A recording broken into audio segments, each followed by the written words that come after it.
তেহরানের আকাশে এখন কেবল বারুদের গন্ধ আর অনিশ্চয়তার ঘন মেঘ।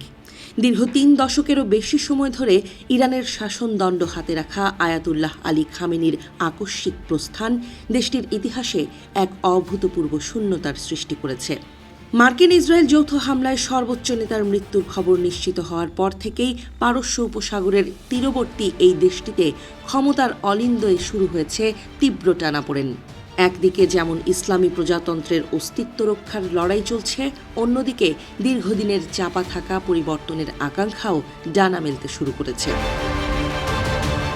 খামেনির উত্তরসূরি কে হবেন তা নিয়ে গত কয়েক বছর ধরেই পর্দার আড়ালে নানা সমীকরণ মিলাচ্ছিলেন বিশ্লেষকরা।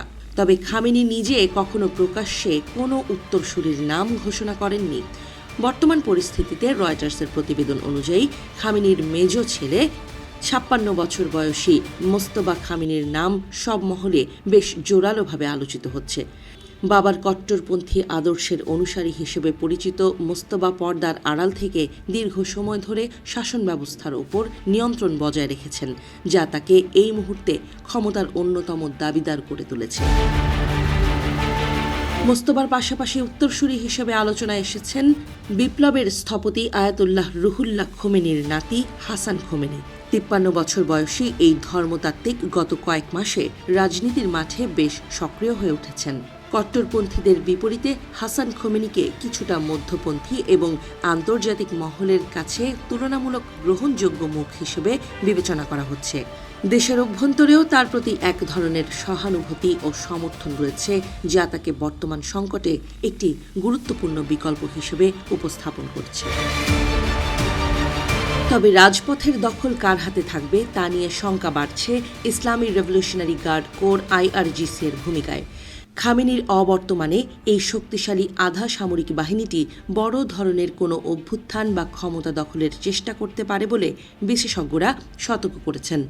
IRGC কেবল সামরিক শক্তিই নয়, ইরানের অর্থনীতির বড় একটি অংশও তাদের নিয়ন্ত্রণে। ফলে ক্ষমতার পালাবদলে এই বাহিনীর সমর্থন যে কোনো প্রার্থীর জন্য অপরিহার্য হয়ে দাঁড়িয়েছে। বিদেশের মাটিতে নির্বাসিত বিরোধী দলগুলোও এই সুযোগে সক্রিয় হয়ে উঠেছে। প্যারিস ভিত্তিক national council of resistance of ইরানের নেত্রী মারিয়াম রাজাবি এক বার্তায় ইরানি তরুণদের জেগে ওঠার আহ্বান জানিয়েছেন।